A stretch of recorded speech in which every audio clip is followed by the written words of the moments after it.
Hi friends, আমি রিন্টু আর আপনারা দেখছেন দীপ বার্স ইউটিউব চ্যানেল। তো চ্যানেলের পক্ষ থেকে জানাই সবাইকে সাদর আমন্ত্রণ।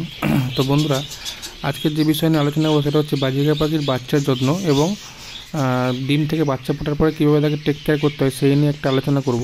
তো বন্ধুরা, যখন যারা নতুন পাখি পালন আছো, যারা নতুন বাজিকার পাখি পুষছো বা বুদ্ধির পাখি পুষছো, তাদের জন্য এটা খুব গুরুত্বপূর্ণ টিপস হতে চলেছে। তোমরা একটু দয়া করে ভিডিওটা স্কিপ না করে দেখবে, তাহলে পরে বুঝতে পারবে যে তোমার এর মধ্যে অনেক কাজে লাগবে। কয়েকটা টিপস, এমন কিছু টিপস দেবো তাদের তোমাদের অনেক কাজে লাগবে।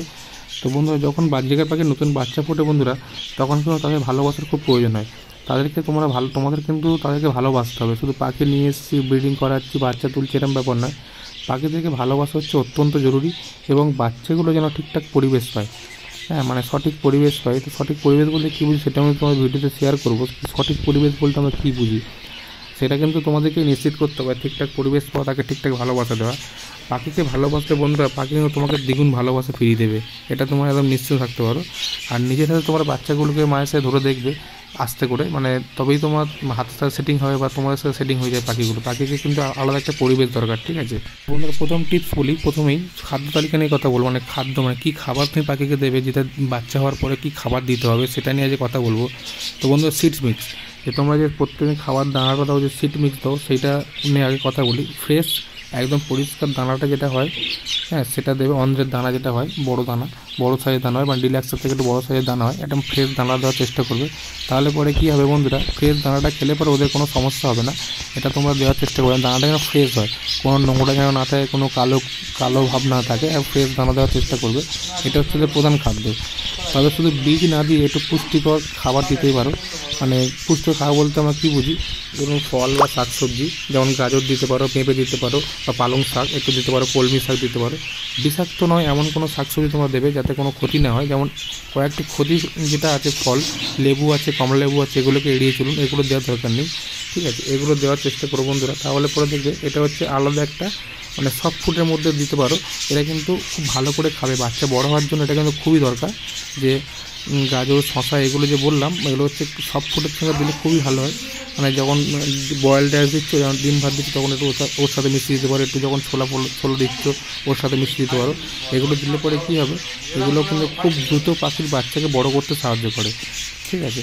আর ক্যালসিয়াম আপনার হচ্ছে, মানে যখন পাখির হাড় মজবুত রাখতে গেলে তোমাদের ক্যালসিয়াম দিতে হবে। ক্যালসিয়ামের জন্য ক্যাটেল ফিশ বোন দিতে পারো, বা সমুদ্র ফেনা যেটাকে বলে ওটা দিতে পারো, বা মিনারেল ব্লক ঘরে তৈরি করে তোমাদের একটা ভিডিও আনবো বলছি কবে থেকে, একটা ভিডিও আনবো এই নিয়ে, মিনারেল ব্লক কী করে তৈরি করতে হয়। তো এটা দেওয়ার জন্য খুব দরকার ক্যালসিয়ামের জন্য। তো এটা গেল খাবার তালিকা বন্ধুরা। দ্বিতীয় যে টিপসটা, বাজিকার কিন্তু পাখি খুব সামাজিক পাখি। এরা কিন্তু একা থাকতে পছন্দ করে না। এরা একা থাকলে বিষণ্ণ হয়ে পড়ে। এরা একাধিক পাখি থাকলে এদের সাথে এরা মানসিক সুস্থ বজায় রাখে। তবে আপনারা একটা পাখি পুষলে হবে না। একটা পাখি পুষলে সেক্ষেত্রে কিন্তু আপনাদের তাদের সাথে গিয়ে কথা বলতে হবে।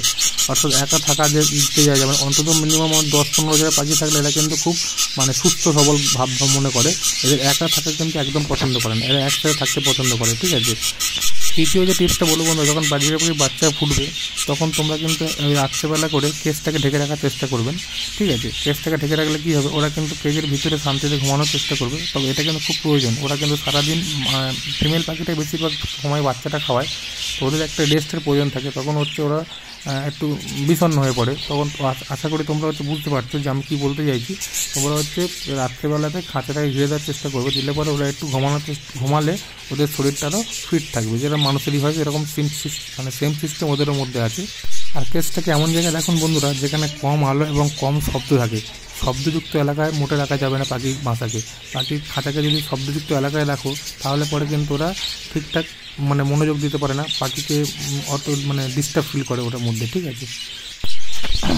আরেকটা যে টিপস বলবো বন্ধুরা, বাচ্চা পাখির উষ্ণতার প্রয়োজন হয়। মানে শীতকালে ধরুন ঠান্ডার ভাব থাকে, মানে ঠান্ডা লাগছে ঘরের ভিতরে, তাহলে আপনারা কী করবেন, হিটিং ল্যাম্প লাগিয়ে দিতে পারেন, যেটা হচ্ছে হিট করে, ওই ল্যাম্প লাগিয়ে দিতে পারেন।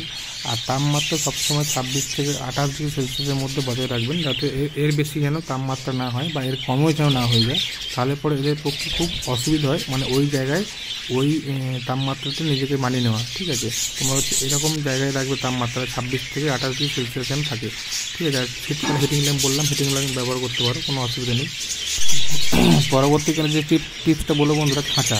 যে আপনারা যে খাঁচা করছেন সেই খাঁচার সাইজটা যেন ঠিকঠাক হয়, মানে অন্তত দুই ফুট বা 1.5 ফুট যেন এরকম খাঁচাটা হয়, না হলে পরে পাখিটা যেন ওর ভেতরে ঠিকঠাকভাবে নড়াচড়া করতে পারে। যদি দেখেন যে পাখি নড়াচড়া ঠিকঠাক করতে পারছে না, সেক্ষেত্রেও পাখি বাচ্চা মানুষ করা খুব অসুবিধা হয়ে উঠবে। তোমরা চেষ্টা করে পাখির যেন খাঁচার সাইজটা ঠিকঠাক হয়। আর সবসময় খাঁচার ভেতরটা পরিষ্কার রাখার চেষ্টা করবেন, যাতে পরে যেন কোনো নোংরা না লাগে, মানে নোংরা যাতে না হয়। ওরা যখন তো চেষ্টা করবো যাতে নোংরা যেন না হয় খাঁচার ভেতরে। তোমরা যদি নোংরা সঙ্গে সঙ্গে পরিষ্কার করে দেওয়ার চেষ্টা করো, তাহলে পরে পাখি অনেক সুরক্ষিত থাকবে। তো বাচ্চাদের নিয়মিত ভিটামিন বা মিনারেল সাপ্লিমেন্ট দিন, তবে পাখি সুস্থ থাকবে। পাখির বাচ্চাগুলো দ্রুত বড় হবে, কোনো অসুস্থ হবে না। বাচ্চা বড় হওয়ার পরে খাঁচাটাকে এমন জায়গায় রাখবেন যে মানে বাচ্চাগুলো যখন আলাদা করবে ওর সাথে, পাখি মানে মেল ফিমেলের কাছে যখন আলাদা করবে, তখন ওই বাচ্চাগুলোকে যখন আলাদা করে এমন একটা খাঁচা রাখবেন যেখানে যেন সূর্যের আলো আসে আর ঠান্ডা বাতাস যেন না লাগে। এটা লক্ষ্য রাখবে বন্ধুরা, তাহলে পরে কোনো অসুবিধা হবে না। তো এরকমভাবে চলো বন্ধুরা, আশা করি তোমাদের উপকারে আসবে। তো এই ছিল আজকের ভিডিও। যদি ভিডিওটি ভালো লাগে বন্ধুরা, একটি লাইক কমেন্ট শেয়ার করে দিও। আর নতুন নতুন ভিডিও পেতে গেলে চ্যানেলটিকে সাবস্ক্রাইব করে রাখো।